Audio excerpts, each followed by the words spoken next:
Hi everyone, welcome back to my channel Gitanjali Story Time in Manipuri. Ngasi di wari anobo ma pura lakchare. Ado ngasi gi wari sidi medical mystery haitare ne. Haidi koi gi kaya tare yamna toina thoktaba mina khangdaba aware oidaba dugumba makhangi kano ni anaba ma khangdabadagi haidi sije nare haibaje khangdabadagi mama ga mapa da dosa thokpa haitare ne. Adogi wari ne. Ado sigi wari se ina paba matamda loiram dai do khidok yam sago leijo ado khangde mayam su kai khange haidi kai khange mai last ta moina shu tongna ba se kanana chumi kana lange do wari sitar matungda mayam na comment bibiram ba haidi comment taw biram ba kaubi gano anadi wari sa haujarage Colorado ki 2008 ki matamda June da thokini sigi thoudok se aduga thoiba thoudok angang macha pikpa pok tanga riba thau hung tang su da nga riba Alicia ko ba angang nupi masam da thokadoi ni duga mai mama pasna Tiffany O'Shell amasung David O'Shell kawe ada Tiffany ga David ka se moi Lakewood Colorado gi police ta animak hana moi animak police officer orame aduga moi ni sidagi khangnaraga nungsinaraga they will get married aduga March ki early March ki 2008 ki March matam sida Alicia se po ni moida Alicia se tinan moina haidi nungsi re moi ani jene ek obda moi first love moi first child ne aduga angang si khoi gi mamit ka je sangtik ka sangaga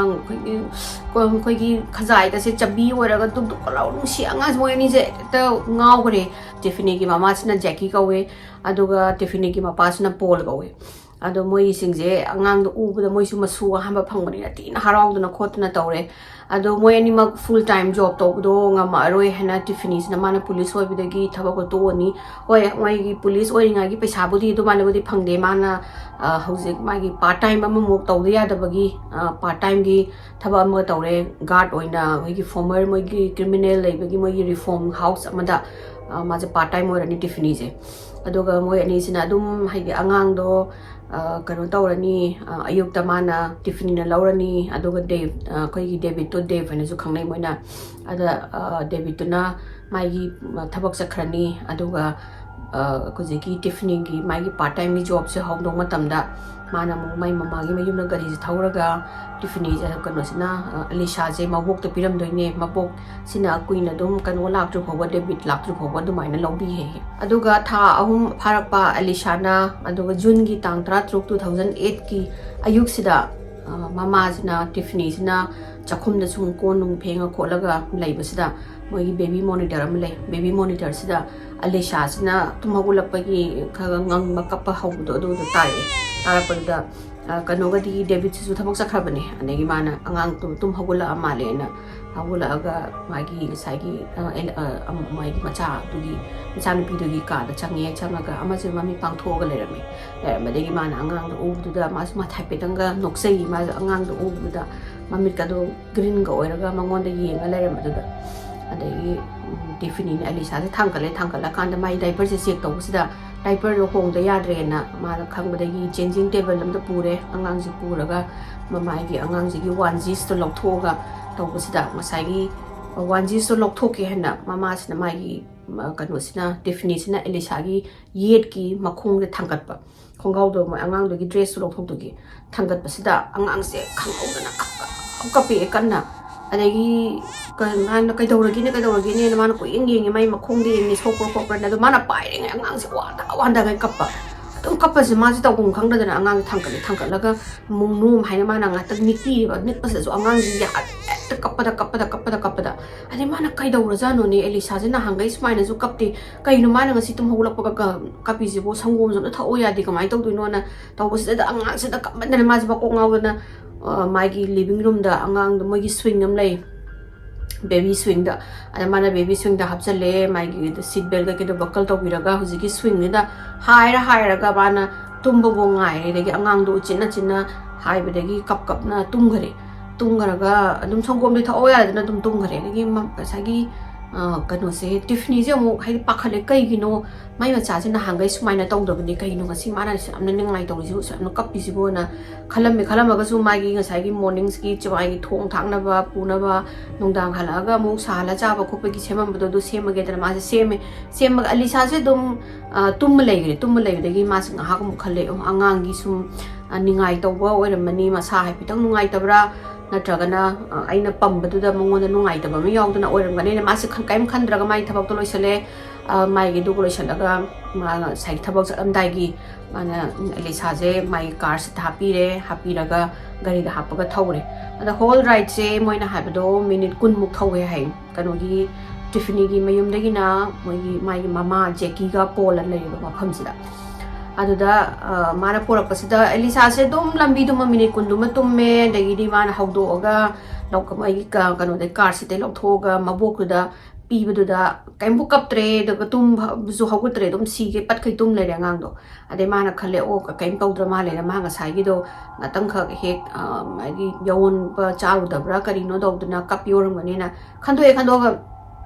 mana angang ji pirame horen kano na lak matam da si posai sing loin pipiro kholo mai gi sangwam bottle kari kra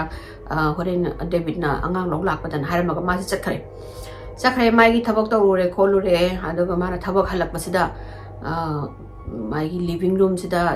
David ka Alisa ga ka tora male me phammaga David na angang do lakna raga lerame sida mana I'm back na har maga kano dinner sahaluragi thengare na ma sai ayu thonga bajing mana puthoga sahan gi tawring sida mana sum tabada mapa si macha si sanai sida angang se sum ningai hengoi ngo lauraga ningai to basi tum taba sum angang halai mu machi kap khola to basida David sina angang do pamkhatlaga chakhum da changi ema mai manaka chak thongi duda ada kano sina Tiffany na David da nang sinumi kamai tawge khotke how was your day kaina mana hangwas mana ai dum nu ti gi dum hoi tawum thokdo dum tawe ko la to pa kai mo extra hen kai tawde adonga sai aina noi ma gi mayum dagi Elisa je pick up tawda Jackie na hairak pada Elisa sing asi amna ningai tawe ngasi gi numit sima ningai tawe kai gi no khangde hana dagi mana khoi gi kano tawba hengoi ngo lauraga kappa khopa tawdo adagi hena angang do yam na ba traga songning ba pen da bagi type da angang do kappe na ado mai na hairi e tawda ida Tiffany ne su mai nu pa sa hai ba ngasai ayuk su tawri ni aina mai gi diaper hong to ki tawda ta wan tha kan makhong thang ka lo da hekta keng tha ga kapta na khota na ai tawam khang da na kanu to mi gi kholi ni rock to ra swing to ra ka ma tu mali ni kholi ni dai wari sarame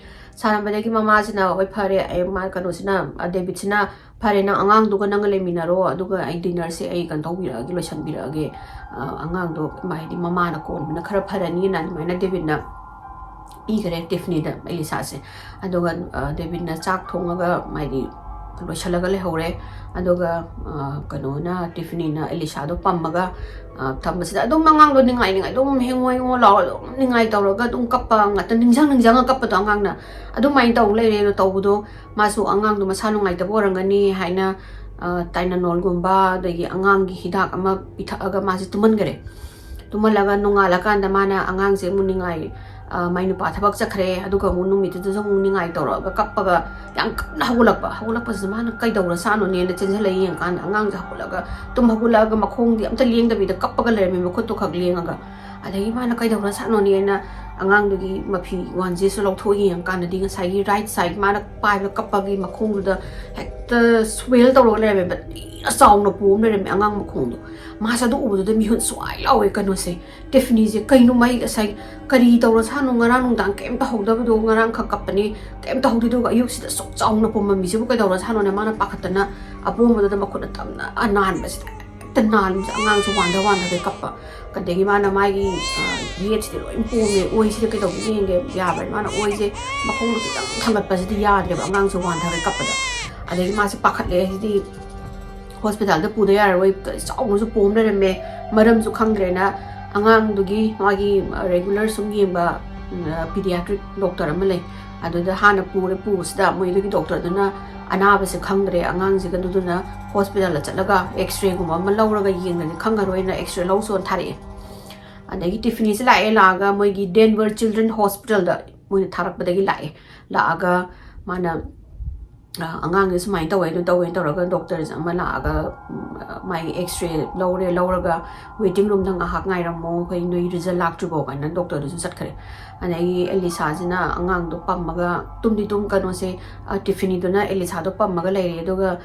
elisa se kitang di pharaga cranky or ngangaga di lai kapadi kana kapdu di phagre ai mana ngai ngai sida mana phone tawre mai nu pa da haire asmaina makhong pom lem na khotana my regular doctor da chalu bane to sida Denver Children Hospital sida lao haina haidi my x-ray lo gi chatlo na lai ni kholi ne tawre adagi David na o idea do gi area do da patrolling tawr lai ai nga hak sanga ke khot ke na tawraga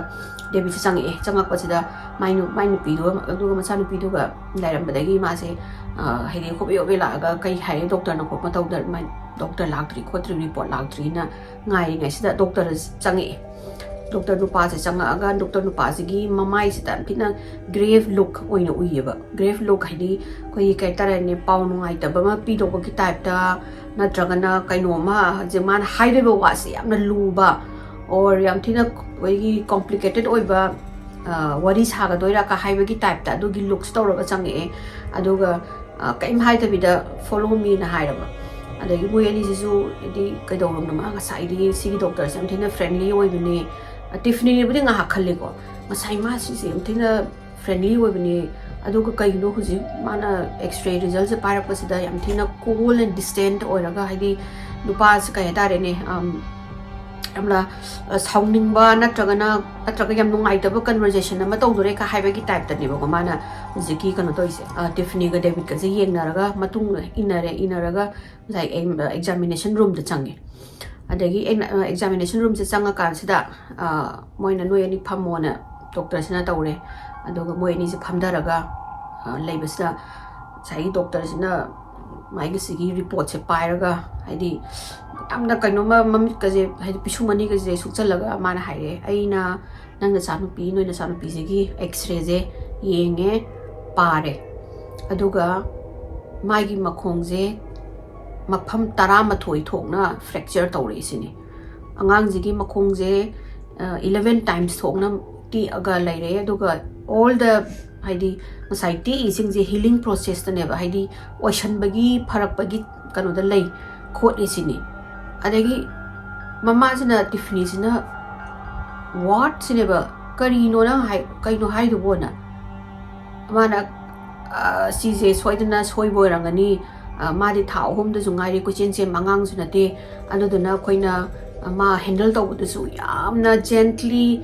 handle tawri ni kholini magi each and every kappa khop da loina ma changjan da na khotna ying ni kholini magi makhong nu tarama thoi thokna ti ega di ina na hang dagi hena kadobe khangoi du no ngasi dang kadobe gi haidi khangi no angang na makhong te pai se na hangai kap na hangai taw na te mai je si just na ha kanu sida ngarang dagi haubune khotpani na haiba sida doctors na kaim haidraga mana saigi x-ray gi kano do light board amda thelaga white board ko light yaw bi thelaga mana x-ray is on to yeng sida yeng was the line muraga angang gi makhong da tari se kaino khambra na si ji ni fracture gi line se na doctors na haira padagi saigi kano je Tiffany ji pura shock sakhreba mana kahino ne na haira smaina karam maina angang ji da kamaina fracture oiduino sini adu mana aina man hari ka si khoi su khangde kamai tawrino kholino adudi kamai tawduno layeng do hadi layeng ba je khop je na Tiffany na taw jegi doctor sina kai mai dana sumaina angang macha tha ahum da sudangari ba angang da mafam tarama thoi thokna tm ba haise yamna concerning oi aduna khoina social service kau gre do moi nu jinoi lobby da ngai na hairaba adu hairak pasida kanu se Tiffany je ngaktang mai gi kai tare ne mabuk sida kananom na kin na sura padong na ma se ta phawi ching law na ta kare tare ne yam tina ngai ta ma haidi kari no social service kau he haise kari gi no kai gi moina khali sina doctor sina khali je gi nurse sina khali ba doctor sina khali je Elisa da ti iba makhong si mai gi fracture tarama thoi mafam thokna ti ise mama ga mapa ga sina angang ge child abuse to bagi moina social service ki mi je kaure social worker se kaure na adu mai na khalle adagi matai manau du mun haidi yengnare ni kaino haisibo social service kaure haise noina haidi aigi nupi ngana angang je abuse tawe haina suspect tawi ran doctor sa hangbase doctor sina ai kai ma haina ngai leitre aduga social service oi chana oro aduga nurse da angang nupi ro sini ada tifini jina karino nurse da angang piyo haisibo na khalaga mai ngatang ma je de mangonda gyan se la eba ka tawai no moina social service kaur je kholi je de tifini jigi mapa mom je pam mai mai gi kanu se da matha se da pam ma ga lai ba masa nu pi se nurse da pithoko na hai je moi angang je moi de ki lokhtho ga case tawraga foster gi parents da thambagi adugi haidi moi gi process tu ne ha se ma se gyan tare debit tu su gyan tare haidi doctor sina khali je angang je akhoi ani na abuse tawdagi makong je tik pani aduna social moi worker haidi involve tawraga angang je khoi dagi log dore ha se moi ni je khangbadagi moina beg tawi doctor da amta consider tawbiyo kholo khoi tawna te kho ba khoina kaimbo icha je kem tawde kho te ma de me pok ta ngari bane khoina yam nong si kho le dan ha se doctor sina sungda ta dreba chalaga noi ji gi social worker sing da wari sana oro aduga moi gina harak pagi matungina kai kai no tawdo elisa gi matang da dum wari sana je haraga chakhari doctor du jo adagi elisa ekta ma je angang je pairaga hospital je gi chethokar sina ka gi ma se khandoi ne adoira su upai laite nurse na angang do mullaga pure puraga elisa do nurse na pura chakhare aduga tiffany ga david kana laaga lobby je sang masida moi gi mi ani lerame nupa ng nupinga moi social worker ne na leramdagi moi introduce sore koi smaina hospital na korokani koi social worker ne adu noido question tonga tonga na hangge na David su tonga na ma nagi di Tiffany su tonga na ma moi ziki social worker nu pusalaga interview tawe grill tawre hai angang do kamaina no khopo do nagi di Tiffany da nang na mama ma oi bagi matik chai ha bagi example hai ro kholo adagi nangi habit kai kai lei nang yum da lei bada drinks tawbra adagi churup thakpara natraga nang atopa mi atopa na angang je lawbra ko ado grill tawbusida Tiffany na hai je do kum bamta hai ai koi ai angang pok ta ngai bani moi ma sa haum su da ngai ri mai gi mapa na su ai na su nung si jaba he ai ko no ni cha aham bani ko pane koi na kai bo magi asoi ngam tawroi kholoi koi ngang je amta thaja bi kholo ha se social worker ani si su ta thauja jaw dre ba moi ani sina moi na ngang i do masa kan na bani na dum lai gre kai no moi na thengna ba child abuse se angang se chahi phadri ngai manung da taw abuse am thina tawai bai na US ki kanu da pap da su angang je phu bada saru tek na ba phu ba sina ba phu ba ade angang je kanu taw ba khop je aduga kanu sina moi social workers na kanu su debit su grill tawre nang na kamai na angang handle tawi kholi nang noi na kamai tawi kholi haibasida moi ani jina haipetang di pan gi ba male haidi debit na amumu angang do lagnari ne hana makhong pairaga haina makut na tawraga upside down haina tawi kholi adoraga so adu matam da angang do kapte dum no ga giggle tawraga yam gently ne haina makok to ani mak to haina pairaga ja sa so ai sum taw ne angang do alakna boina angang lu no i kholi di makhong te pasu oi oi ro kholoina haibase social workers sing sina noi ani na phagi ne di khalangani aduga noi na angang je hurt to bani khotpani na khalle aduga ngasai doctor duga social workers duga wari mu sanare sanabasida doctor na haibase elisa na nari je khoi corner fracture gum makhana mane hai haidi haina mai am trama thoi makhong ani maktu da ti aga lerami se kana gum na angang je pairaga haina makhong lo haina sumba ma natraga na angang je paira smaina hairaga yanking tawda makhong je tek pani na leibanina kai ma ngasai makhong smai pai roi ko haibu da he na moi do da thaja gare ba angang je abuse tawine na adai moi je mayum mani angang moi gi pungani mo questioning tawra kan hale mayum da halaga hekta definitely mayum je kappada loire aduga David na madi saurga he was enraged hadi saurga mana moi gi kanu jigi chakhum jigi counter top sida dong tharaga mathanda hadi sauning do kai doi no khangda na kamai doi no gyanam taradana adagi Tiffany ju kapaga Tiffany na khali je moi ani na angang na sumaina sanabani na hairu bududa soidi soidana moi daga hena power pithokhrabra hena ngangoi to wa ngang ura bra khol bra kai moi toraga they were just going through over and over hedi karamaina angang do aina puba aduga moine extra law raga doctor na la aga sumaina haiba degi di social worker ani la aga akoi ni da angang do akoi ni da pira roi mai foster ki yumam da thamani aduga noi gi mabok ki manak ta su pira roi mabok tu su angang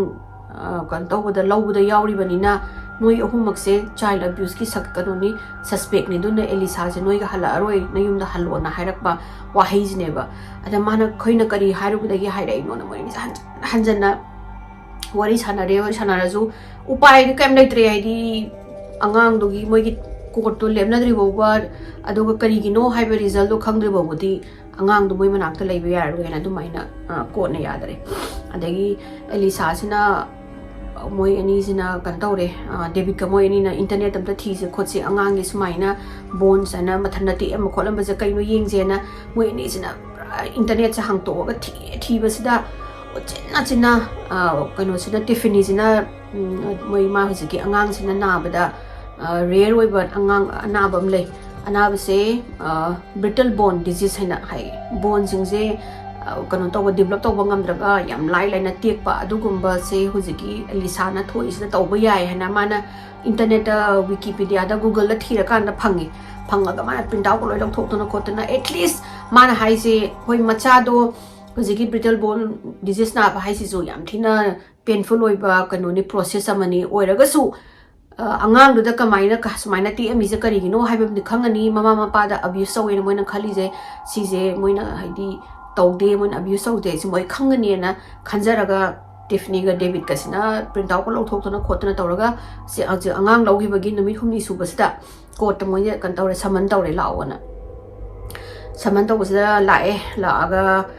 tiffany su adagi david su moi lawyer do tawra lae adagi masai gi kano do su lae social worker ani do su lae ada he court changa ga phamda basda tiffany sina sai gi social worker ani su u basda astanu da bam phaw me man ni yeng basda masak ani je uraga ta thajaningi kaina ga dugum ma phaw ma ti sauningi ga su ma ja mo upai kem nang leitre haidi they are just doing the job moina dogi thabok to tawbai makadabu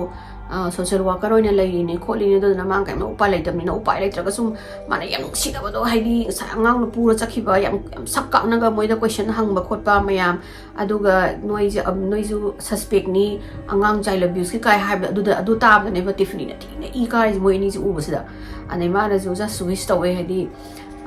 david sinaga mai gi cool haidi chawgula ga amukai kai ngang da bina ba du khatang ma je khalle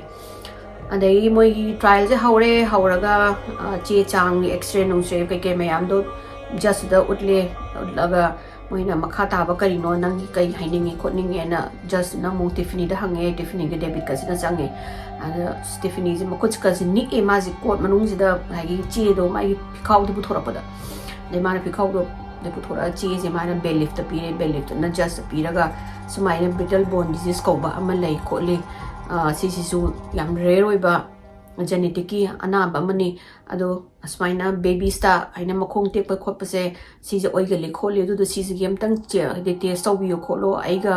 david kana elisa se khoi gi kanu ni hector khoi et kai tare ne mit ki tha ni khopani khoi punsi ni ma mo ai am thina nungsi na yam gently khoi kanu tawi angang se khoina lowi kholi aigi ima jackie ga pol su hek masu aham banina moina baby sitting to matam da su hek macha makni macha dagi hena nungsina tawbuni khotpani na adumaina haire mana court sida highway sida ngasai gi kanu ani sina mu yarak tri ne social worker ani sina haidi test so gi kari mok da ka ta de angang do gi khutek to adu do kanu ni corner fracture kawi angang do suru samaina makhong do haina lethek pa saw ini kaina ga angang kamali kaina ga tawe ba sai da ina pa ba matam da khara chakhot ba pham sai oira su angang je phu da ka hai ni yam abuse so do adu maina to ba na tak angang do paira kaina pre hai ba da makhong do paira ga hai ba da tek pani adu na mama na traga mapan abuse so ni hai na moi marai do le che to da su ya ena adu hai ba ekta koi gi tiffany gi mai gi thamoi je mai gi kano je kai tare ne mai thamoi je segai ra kana no chung thoki dong na to do hai moi angang je lakna de ka haiba gi type ta ngangak pududa adubu saigi just na loina mak haidi karigumba angang sigi anaba se mai gi tongana genetic laina ama narame haiba se khangdok ta yade aduduna test se tawhallo angang je test se tawro haina daina result thoe hai yam thuna athu bida test se tawro aduga mai gi result tu ki matungina amuk ko tamu pukhalak paina adubu test sawdringai gi marak sigi laiba timing se sidi angang do soskanoga foster gi manga sai gi foster mayum do da laigadabani kanoga tiffany ga david ka chatmina ba yaroi aduga jackie da su pi ba yaroi na adu maina mo hairak padagi hoi angang do pirak traga su at least adugi kano madi laire haidi hayeng wai moina kano case kano result lak padagi adugi moina angang se abuse over na te moina angang se assault over na te haibase sijigi khangam mani an harauzare natradi moide ta matha saru rabneba aduga test sawbagi khopagi na haibadagi moise hale mayum da hala kanda ngai nga ha test se smaina kano taw test tawni khotni na hairadi sengba loi thokla ani kholani moina khoise child abuse ne khopne na khali je loi pharani kholani na wari saraga laire adu hairaga ju pura kano siti david siti pura unhinged oreba unhinged haidi gyamen tadre masi saw henman mane nungaitaba heman mane masa taw ma khangdre masagi mana social worker singsina david na angang do makhong no pairaga sumaina onthok ondon haibado adudat makhong tekpani na haibasi mangonda hanjanjana mayumjida mase tadoineba si tabasi mai wakhanda moina khalijina mase soidana maki angang jigi test tawdabado di tokhro mase soidana angang do mana sai machin do hairubududa soidana police na pharaga jail da lairani haibasi mase khalaga mase songningaga ki boy lak boy songning boy tawraga mase laire dev city pura depressed oidana thabaga chapangam ladana mana sick kano laure sick leave lauraga phabung jagi tholo yadri mase dum hip laire mama sai yam depressed oirena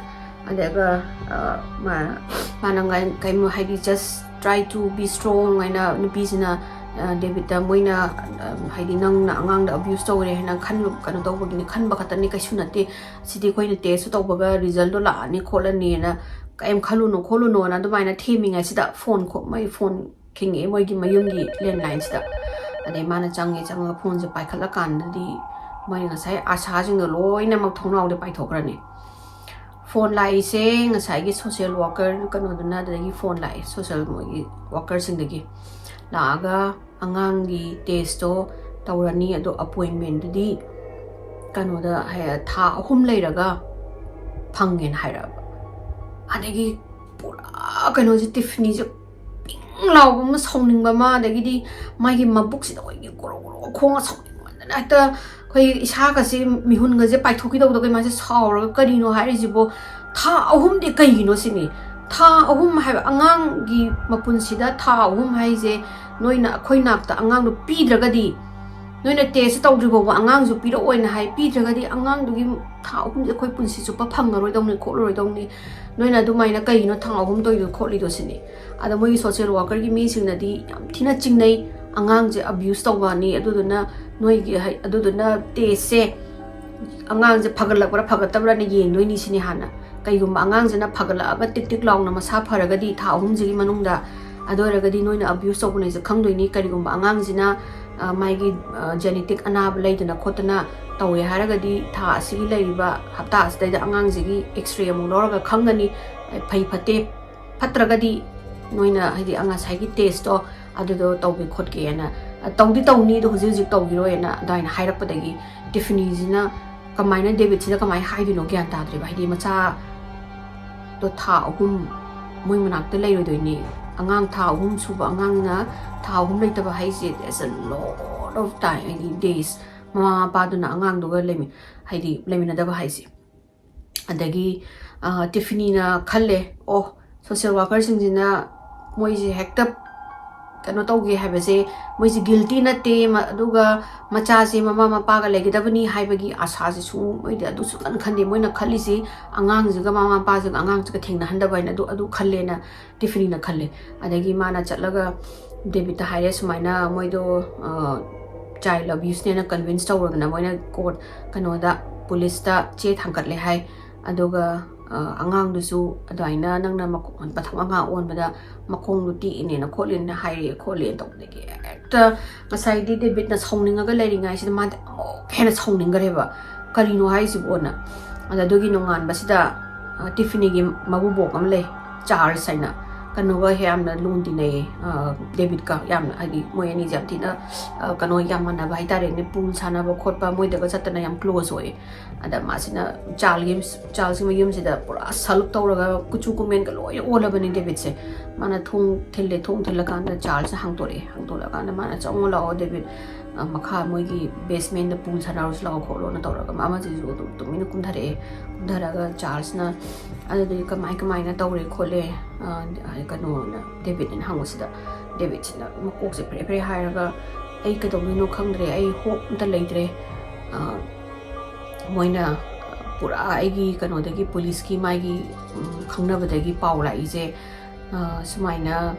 social worker na pura thazare 100% David na angang je abuse tawne na case thangkale khole sini to ma si mami te mapi tare ai kamaina tawduino ai gyan tadre moina kaidi matam kanom ta pi na angang gi abuse kine na moina case thangkale hai adu ai use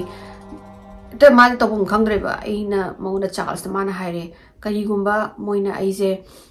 angang abuse tawbani khotpani kaigum isano piduna genetic laina na da vida moina proof tawanga magadi aina mukhong tu dekune nanga magadi ai jail da laidoini jail da laiba hai je ahamada kaigu aigi magi legal battle zigi lawyer hire tawba hai je paisa changdoine paisa myam changba hai je moi paisa source of income je yam kanna phajana laibinate adudana mai mayum do yon taba ma hai je aigi yum ai moina convince khare kan tawbada moina proof to ngamada ai jail thamani moina jail thamani aduki mathakta aigi bail amu tawbagi $50,000 or male 50,000 je lakh 33 habra adumaina oi ba male 33 trying pana adumaina adudu pisa do karai degi pisa na ai bail tawdoino aduki mathakta ichanu pidu su moina pira roi hai kole na ma se matha saraga ma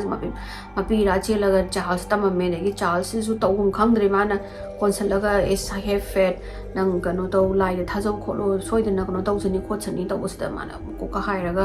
ai na lai gamta khoram ningdre khotre ai laibak da sumain tambiri se kai gino kholino social service ki mi de pura mana aina Alisa je abuse tawbani na ma moi de pura thajaraga laire na adumaina haibada kano sina Charles na kamoina ka dawbana kamna sure oi do nang kano tawbani abuse tawbani na kai gino moina na haibista David sina hamba first day gi interview to da angang do kamaina ti no kholi no moina na kamaina sanai angang ga kamaina tawi kholi taw kholo na taw da moi do machin da gi thokhi bane yam thina kano tawge na lot ke na dagi di phattaba wana di angang do sana bada smaina no ma khak adu maina sanai hena khak palu bani kholu bane adu da moi di pura adu da aina angang ja abuse so bane na lep khare khot khare ai ka taw do no ai gyan ta dare na tawri adagi Charles na ju phare ai ju ai gi angamba ai khanga sana ba lai di hange moi social ki workers in da moi gi taste to su khatang thuga na ba kho na ba na tawre na ma sina kai haram daga sai walking um ta chatlugi na haraga ma se chat khare June gi tam kuni pan 2008 sida Tiffany je mama ga mapa gi mayum da breakfast abala ame lak pa sida ada chak ka dom da chang re plate to da su khoro khoro sana lai re ana mapa sida Tiffany ka dawrage kholage na haiwe sida Tiffany sina ai ka dawdu no khangre baba ai sumaina ka matha saba je ai am kapningi khole kano ai duga ai gi nupa ga ai jam ki magi makda khalaga yam ki re khole tawri ka dawrage taw sida nuti gi kano se David se saw ba sum hengale de despondent oi ba hele despondent hai badi kaya tare ne hope am ta laitaba asha am ta udraba aduga ta koi gi wakhan je phattaba negative ko ta khala ga mingon de gi sum lapthok ba je despondent ko ma se despondent oi ba hore phana yam aina mangonda thema bane adagi di mangonda strong oina ba haira bane haira ga su ma sna hen no manung ma ge dum saluk to ba hele mathanda kol oi ba bitter oi ba saw ba ing tum da ba khota ba hele khole e do na ai su phanam strong oina ba khona ra ga su ithanda ma gi dum soina ko tawraga adagi sum da kan de cha amu ꯀꯩꯅꯣꯗꯒꯤ ꯐꯪꯉꯔꯣꯏꯗ꯭ꯔꯥ ꯍꯥꯏꯅ ꯄꯥꯈꯠꯂꯒ ꯂꯩꯔꯤꯉꯩꯁꯤꯗ ꯑꯗꯨꯃꯥꯏꯅ ꯇꯧꯋꯦ ꯑꯗꯨꯗꯨꯅ ꯑꯩ ꯌꯥꯝ ꯄꯥꯈꯠꯂꯦ ꯑꯩ ꯁꯨꯃꯥꯏꯅ ꯗꯦꯕꯤꯠ ꯀꯩꯅꯣꯁꯦ ꯃꯥꯁꯦ ꯁ꯭ꯅꯦꯞ ꯇꯧꯈꯤꯗ꯭ꯔꯥ ꯄꯥꯈꯠꯂꯦ ꯈꯣꯠꯂꯦ ꯀꯥꯏꯅꯒ ꯃꯥꯅ ꯃꯄꯥꯁꯤꯗ ꯕꯕꯥ ꯑꯝꯇ ꯑꯩ ꯁꯨꯃꯥꯏꯅ ꯅꯪꯅ ꯉꯝꯕ ꯃꯇꯦꯡ ꯇꯧꯔꯒ ꯑꯩꯒꯤ ꯐꯦꯃꯤꯂꯤꯁꯦ ꯀꯥꯏꯗꯅꯕ ꯁꯦꯝꯕꯤꯌꯨ ꯈꯣꯠꯂꯣ ꯇꯧꯔꯦ ꯃꯄꯥꯁꯤꯁꯨ ꯀꯩꯗꯧꯅꯣ ꯈꯪꯗ꯭ꯔꯦ ꯍꯣꯏ ꯑꯗꯣ ꯃꯥꯅ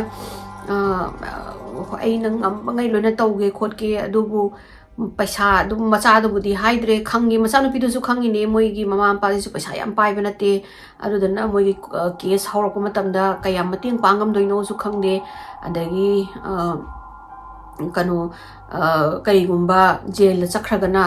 ꯗꯦꯕꯤꯠꯁꯤꯅ ꯖꯦꯜꯗ ꯆꯠꯈ꯭ꯔꯒꯅ ꯀꯃꯥꯏꯅ ꯀꯩꯗꯧꯗꯣꯏꯅꯣ ꯁꯤꯒꯤ ꯁꯣꯁꯤꯌꯦꯜ ꯋꯥꯔꯀꯔꯁꯤꯡꯗꯨꯁꯨ ꯋꯥꯔꯤ ꯁꯥꯟꯅꯕꯁꯨ ꯌꯥꯕ ꯅꯠꯇꯦ ꯃꯣꯏꯒꯤ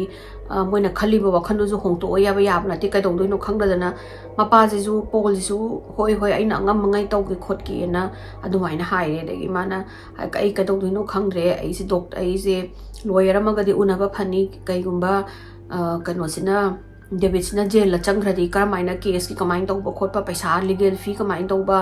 ꯑꯗꯨꯒ ꯑꯩ ꯊꯟꯗ ꯃꯥ ꯖꯦꯜ ꯆꯪꯕ ꯁꯨꯡꯌꯥ ꯌꯥꯔꯣꯏ ꯕꯕꯥ ꯑꯩ ꯉꯝꯃꯔꯣꯏ ꯃꯃꯥꯗ ꯃꯥꯅ ꯀꯞꯄꯒ ꯑꯗꯨꯃꯥꯏꯅ ꯑꯝꯇ ꯃꯇꯦꯡ ꯇꯧꯔꯒ ꯑꯩꯒꯤ ꯐꯦꯃꯤꯂꯤꯁꯦ ꯀꯥꯏꯍꯟꯕꯤꯒꯅꯨꯀꯣ ꯑꯩ ꯗꯦꯕꯤꯠ ꯌꯥꯎꯗꯅ ꯀꯃꯥꯏꯅ ꯂꯩꯅꯤ ꯌꯨꯝꯁꯤꯁꯨ ꯃꯥꯒꯤ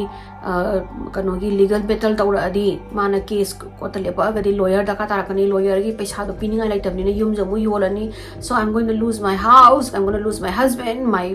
baby ꯑꯩ ꯀꯩꯗꯧꯗꯣꯏꯅꯣ ꯈꯪꯗ꯭ꯔꯦꯅ ꯃꯥꯁꯦ ꯃꯊꯥ ꯁꯥꯕꯗꯒꯤ ꯄꯣꯜꯒ ꯃꯃꯥꯁꯤꯅ ꯀꯣꯟꯁꯜꯂꯒ ꯅꯪ ꯀꯔꯤꯝ ꯈꯜꯂꯨꯔꯅꯨ ꯈꯣꯠꯂꯨꯔꯅꯨ ꯁꯤꯗ ꯂꯣꯌꯔ ꯑꯃ ꯂꯩ ꯑꯩꯒ ꯈꯪꯅꯕ ꯑꯩ ꯃꯉꯣꯟꯗ ꯐꯣꯟ ꯇꯧꯔꯒ ꯅꯪ ꯃꯥ ꯑꯝꯇ ꯎꯅꯔꯨꯆꯣ ꯑꯅ ꯇꯥꯡ 19ꯁꯤꯗ ꯅꯨꯡꯊꯤꯟꯒꯤ ꯄꯨꯡ 3 ꯑꯁꯥꯏꯁꯤꯗ ꯀꯩꯅꯣꯗ ꯃꯥꯅ ꯑꯦꯄꯣꯏꯟꯃꯦꯟ ꯑꯃ ꯐꯪꯉꯦ ꯂꯣꯌꯔ ꯃꯅꯥꯛꯁꯤꯗ ꯂꯥꯛꯑꯒ ꯅꯨꯡꯊꯤꯟꯁꯦ ꯃꯥꯅ ꯐꯝꯃꯒ ꯉꯥꯏꯔꯒ ꯉꯁꯥꯏꯒꯤ ꯂꯣꯌꯔꯁꯤꯅ ꯑꯦꯂꯤꯁꯥꯒꯤ ꯀꯦꯁꯁꯦ ꯄꯥꯔꯒ ꯂꯩꯔꯦ ꯄꯥꯔꯒ ꯃꯆꯤꯟ ꯑꯃꯨꯛ ꯁꯨꯛꯇꯣꯛ ꯄꯤꯁꯨꯝ ꯑꯃꯨꯛ ꯁꯨꯛꯇꯣꯛ ꯇꯧ ꯂꯩꯕꯁꯤꯗ ꯑꯗꯨꯝ ꯃꯥꯁꯦ ꯌꯦꯡꯉ ꯃꯥꯅ ꯑꯩꯒ ꯂꯩꯁꯤꯕꯨ ꯀꯥꯎꯔꯕ꯭ꯔꯥ ꯀꯥꯏꯅ ꯈꯜꯂꯤ ꯇꯤꯐꯤꯅꯤꯁꯤꯁꯨ ꯑꯗꯩ ꯉꯥꯏꯍꯥꯛ ꯌꯦꯡꯉꯝꯃꯒ ꯃꯥꯅ ꯀꯩꯅꯣꯗꯣ ꯄꯦꯄꯔꯗꯣ ꯃꯈꯥꯗ ꯊꯝꯃꯒ ꯃꯥꯅ ꯆꯪꯁꯜꯂꯒ ꯁꯨꯃꯥꯏꯅ ꯍꯥꯏꯔꯦ ꯑꯩ ꯅꯉꯣꯟꯗ ꯑꯣꯞꯁꯟ ꯑꯃꯈꯛ ꯂꯩ ꯑꯩ ꯅꯉꯣꯟꯗ ꯑꯣꯞꯁꯟ ꯄꯤꯒꯦ ꯁꯤꯅꯤ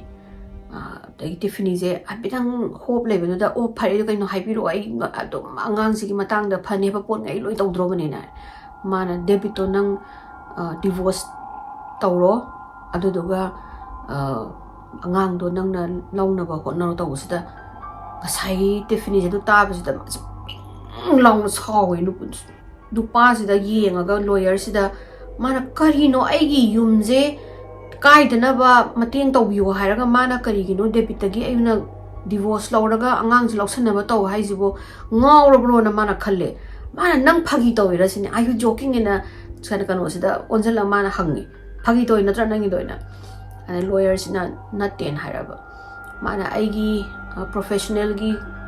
ꯀꯩꯅꯣ ꯑꯣꯏꯅ ꯌꯦꯡꯕꯒꯤ ꯑꯣꯏꯅ ꯑꯩꯒꯤ ꯅꯉꯣꯟꯗ ꯀꯥꯎꯟꯁꯤꯂꯤꯡ ꯄꯤꯌꯣ ꯍꯥꯏꯔꯒꯗꯤ ꯗꯦꯕꯤꯠꯁꯦ ꯁꯤꯒꯤ ꯆꯥꯔꯖꯦꯁꯇꯒꯤ ꯀꯟꯕ ꯁꯨꯡꯉꯝ ꯉꯝꯃꯔꯣꯏ ꯃꯣꯏꯅ ꯑꯗꯨꯝ ꯄ꯭ꯔꯨꯐ ꯇꯧꯕ ꯉꯝꯃꯅꯤ ꯍꯥꯏꯗꯤ ꯑꯉꯥꯡꯒꯤ ꯃꯈꯣꯡ ꯇꯦꯛꯄꯁꯦ ꯗꯦꯕꯤꯠꯅꯅꯦꯅ ꯑꯗꯨꯅ ꯃꯥꯗꯤ ꯖꯦꯜ ꯆꯪꯈ꯭ꯔꯅꯤ ꯖꯦꯜ ꯆꯪꯈ꯭ꯔ ꯃꯇꯨꯡꯗ ꯅꯪꯅ ꯅꯆꯥꯅꯨꯄꯤꯁꯦ ꯅꯪꯒꯤ ꯀꯁꯇꯗꯤ ꯄꯥꯝꯃꯒꯗꯤ ꯍꯥꯏꯗꯤ ꯅꯪꯒꯤ ꯅꯨꯄꯥꯅ ꯑꯕ꯭ꯌꯨꯁ ꯇꯧꯕꯅꯤ ꯈꯪꯕ ꯑꯩꯅ ꯈꯪꯕ ꯅꯠꯇꯦ ꯑꯗꯨꯗꯅ ꯍꯥꯏꯗꯤ ꯑꯉꯥꯡꯁꯦ ꯑꯩ ꯉꯥꯛꯇ ꯍꯥꯏꯗꯤ ꯄꯤꯕꯤꯔꯛꯑꯣ ꯑꯩ ꯗꯦꯕꯤꯠꯀ ꯗꯤꯚꯣꯔꯁ ꯇꯧꯔꯦꯅ ꯍꯥꯏꯔꯒꯗꯤ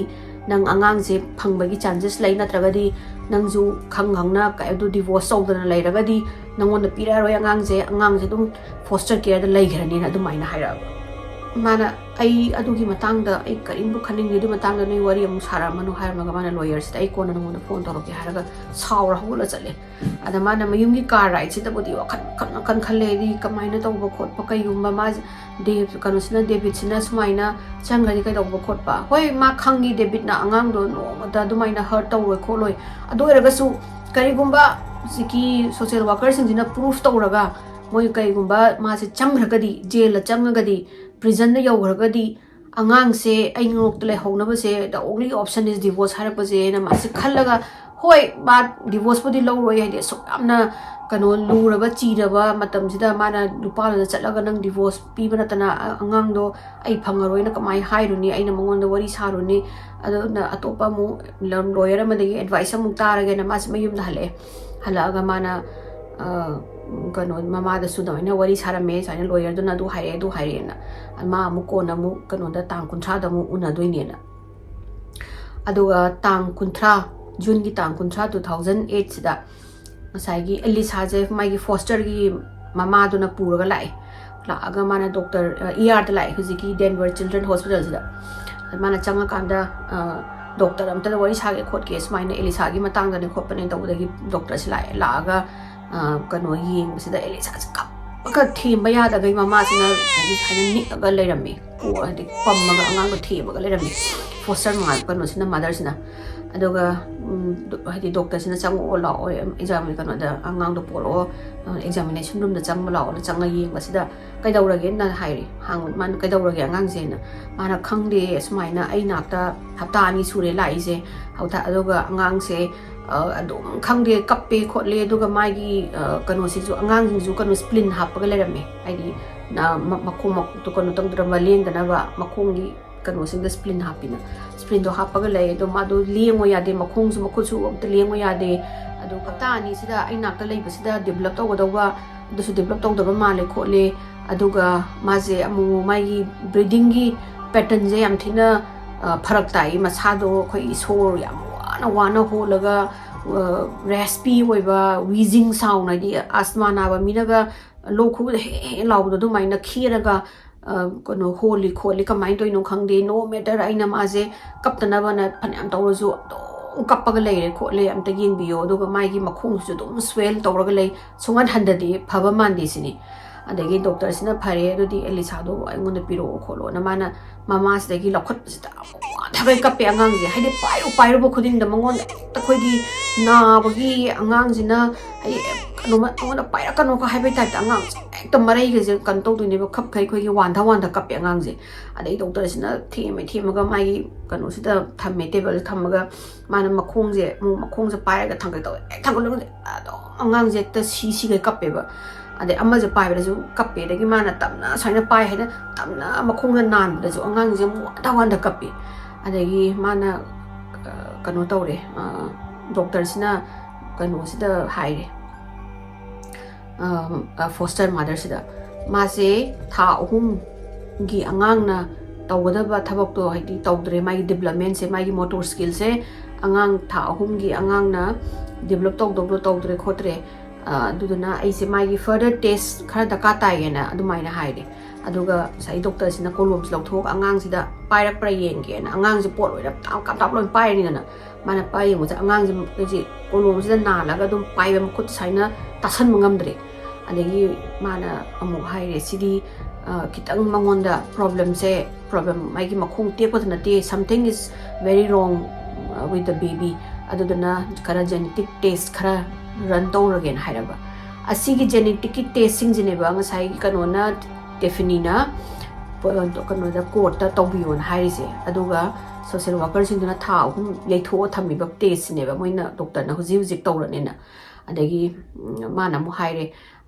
aido kanodo ngasido pung 9 da Tiffany ga Dave ka lakadamne moigi case ki angang gi child abuse ki case ki matang da ori sara lakadabne adusu laktre aduduna ai oina phone tawraga update tawrage haidi moina pamba test to khara thuna tawdore nganna tawdore angang je kano tawma mande phaba mande khotena adumaina phone tawrage na haira phone to police na kano sina doctor sina moigi sagi Dave ka kano se Elisa kano sida Tiffany sida phone tawpa sida phone se pairaktabadagi mana thoklaga sagi foster mother sida haire aina phone tawbune moigi phone ani do direct voicemail la changi khotle kan hamu pairakte khote do horen namu hori sanara kanda amu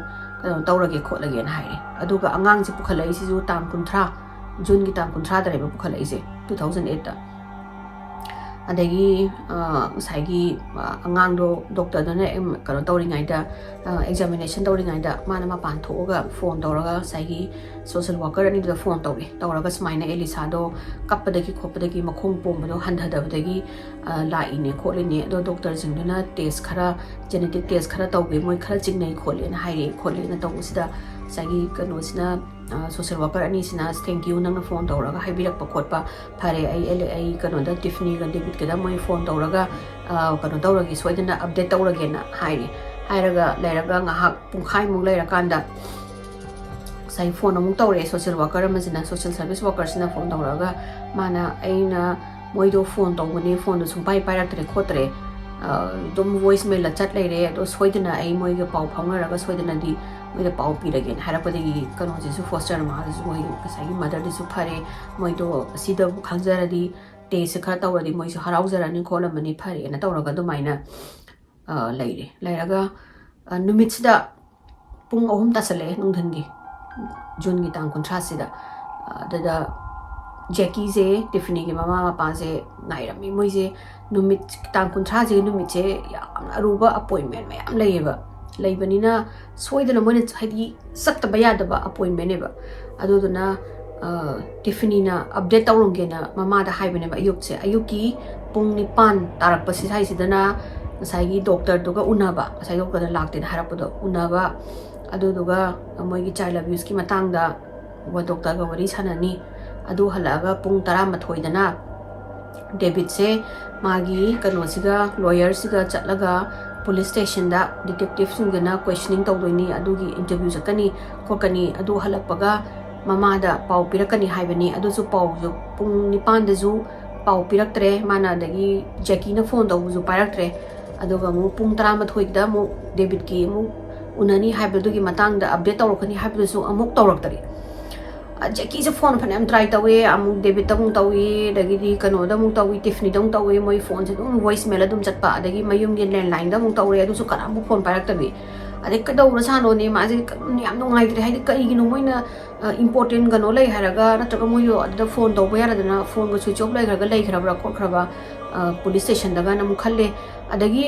Tiffany गे मुपुंग अमदा मा ngसाइगी lawyer अमा पोताम कुंथ्रादा उनाजेन हाइरंबा lawyer से असीजिगी उनागदबा असीजे उनाबजिसु हलागा ममादा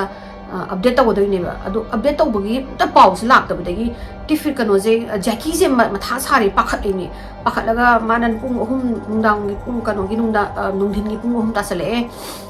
हुजि फोबा पाउम त तौदे खोतेना माना कखतलगा माइ नुपा मोइ bedroom चंगे पोल जे तुमगा नुंधिन गा तुम lambda मान हौदोकदुदा कैदौरे नंग पाउ ताब्रा मोइ पाउ पिराब्रा हाइददा जैकीना पाउम त तादे खोते मोइदो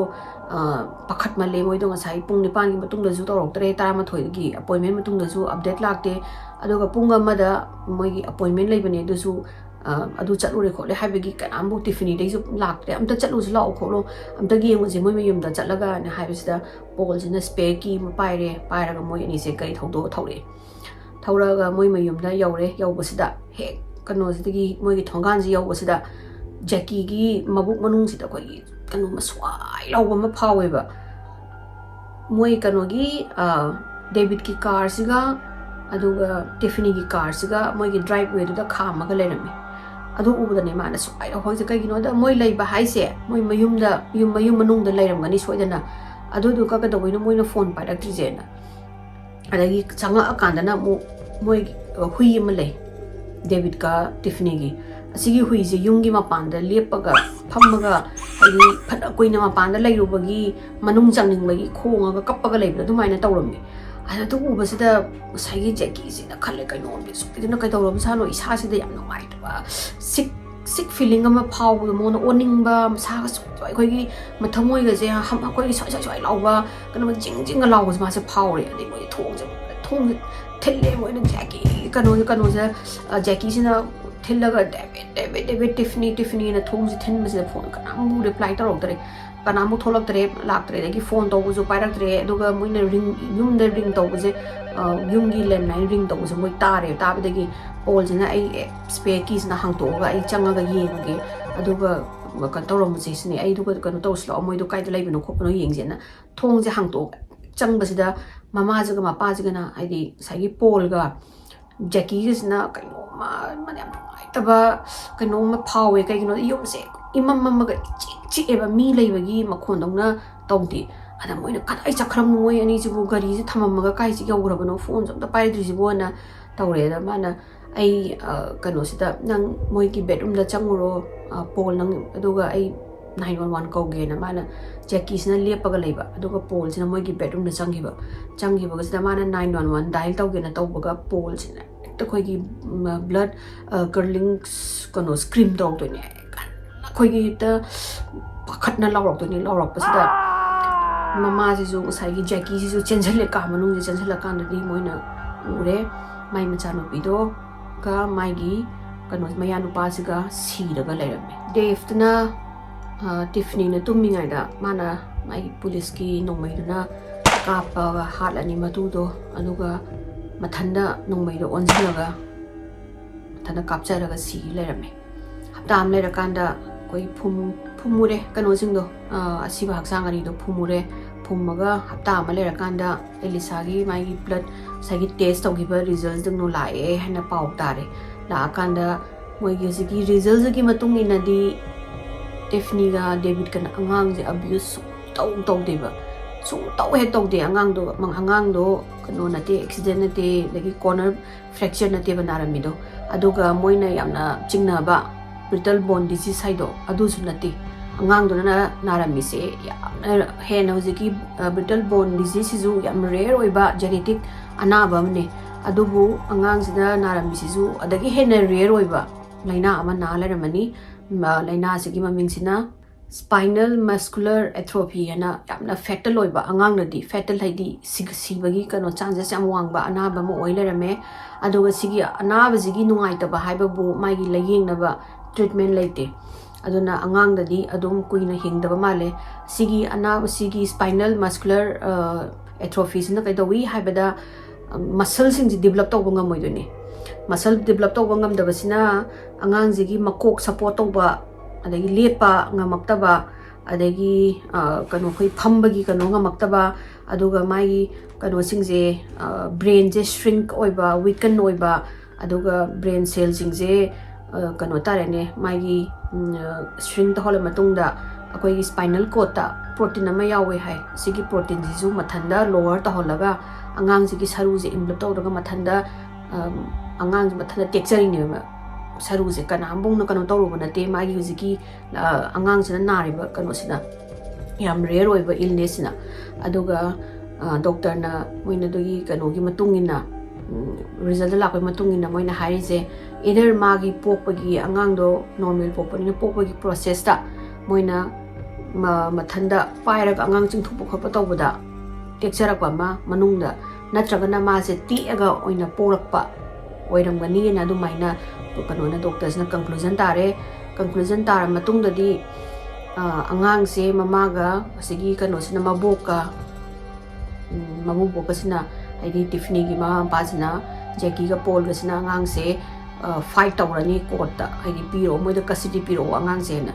aduga fight tawra matungda moina karani karaga angang se mabok to pirani adubu mabok sida na yam saungningi se social service ki mi jingjena sorry haibagi apology gi letter se amata tharak tabdo moina do maina direct nupa do accuse tawdagi tawbum khangadana no haidi Jackie na yam saungningi je moi social worker jingjena pura moi gi attitude se moina khali je David na lalabani mangonda kano piramdabado koi kaitare ne kitang chingnabagi mana tawlabsu yai habagi chance piramdabida hekta moigi social worker jinjina case ka tawdana khotana abuse ki tawrakpadagi nupa je mana sagi charles ta Tiffany gi mabubo unabada mana hairame sumaina police ki mi jinjina kaigumba proof tawramaga guilty oraga kano da changagadi jail changagadi moise takhoi gi prison gi manung da thina laknaba male moigi saina cops oramaga moina phaba mi mayam sine jail changi je adoga moi mu masana mu jail changa kandadi jiki lairiba prisoner singina otpa naiba phuba chaiba tawba se ma da pawdo tarini adoga magi masu masama police orambanina asumaina tawba matamda angangi kaigumba angang sina rare genetic gumba naramanune naramdragadi ma se dum jail changdoini mana tawde hairagasu adune adoga rare genetic ki laina si ju yamna pak test tawdaba yamna lugo oi bjane aduduna David sina khalije magi matuna ma je thado mani haiding asai ama lawyer duna kaigumba nangi nupa do changagadi divorce wana haibado adudo masoidana maki mai ni do wai sanarangane ba kaigino da mana tang kunthra da lake na hairamine jiki lawyer da do tang kunthra gi yongdringa gi kumapan gi nungdang da deba kano sina David sina mai matuga ma mathanda matu hatoga mathanda sijarami adudana mana khalije mai matu do mon divorce roni kainarani adagidi mayum sakrani magi military service magi police ki job sakrani adugi mathakta mayamna moi animal child abuser ni mama papa macha osa angang nupi macha da abuse tawbani phubu chaiba tawon mini na moi ba se brand tawbirani adagi Elisa ju amuk hanna moi manakta hala roi haiba si mala chap yunga lep khareba David che adudun neba mana snap adagi wakhan mayam dona nungaitaba hetmandana snap tawra matung dani mana mai nupi se halaga mathana nongoina kapsinjara sirami se ada ziki adugi mayam do tawraga apology laktabadagi Jackie sina moi ziki social service ki worker gi moina su tawbada court na yarakta dana moina case to pogi Jackie ga Paul gana kaigino da court gi moina laise they were just doing the job moi gi job ne angang sumaina hidi sigi ja hoi asigi sadi angang do phare ready just na me do to pa moina yengu ma matam dadi angang do sidogi chang de hinga leiramba kholam mayam na di ma ban abuse tawgi oirame kholame aduduna moi gi job ni moina tawrido kaimbu aran ba laite na hairaga court na moi siki su tawriba case khomjan garani alisana mabu boka lairaga mana thatre surakpa October gi tang kon gani pan 2008 ta magi uziki anaba sigi makong tek pado hil sundok tong daba ti khraga hil taw ya ro deni sigi anaba se